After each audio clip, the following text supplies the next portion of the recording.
ಯೋಗವು ಕೇವಲ ದೈಹಿಕ ವ್ಯಾಯಾಮವಲ್ಲ, ಇದು ಭಾರತದ ಪ್ರಾಚೀನ ಸಂಸ್ಕೃತಿಯ ಅಮೂಲ್ಯ ಕೊಡುಗೆ ಆಗಿದೆ ಎಂದು ಪತಂಜಲಿ ಯೋಗ ಶಿಕ್ಷಣ ಸಂಸ್ಥೆಯ ಶಿಕ್ಷಕ BV ಮನೋಹರನ್ನ ಹೇಳಿದರು.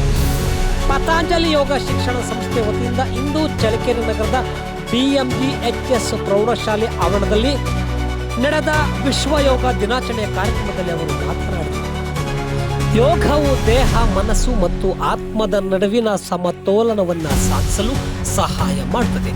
ಆಧುನಿಕ ಜೀವನ ಶೈಲಿಯ ಒತ್ತಡದಿಂದ ಮುಕ್ತಿ ಪಡೆಯಲು ಯೋಗವು ಅತ್ಯುತ್ತಮ ಮಾರ್ಗವಾಗಿದೆ.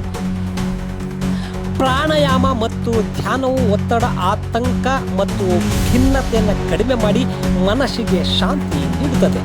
ನಿಯಮಿತವಾದ ಯೋಗಾಭ್ಯಾಸವು ರೋಗ ನಿರೋಧಕ ಶಕ್ತಿಯನ್ನು ಹೆಚ್ಚಿಸಿ ಮಧುಮೇಹ ಹಾಗೂ ರಕ್ತ ಒತ್ತಡದಂತಹ ಕಾಯಿಲೆಗಳನ್ನು ನಿಯಂತ್ರಣದಲ್ಲಿರುತ್ತದೆ.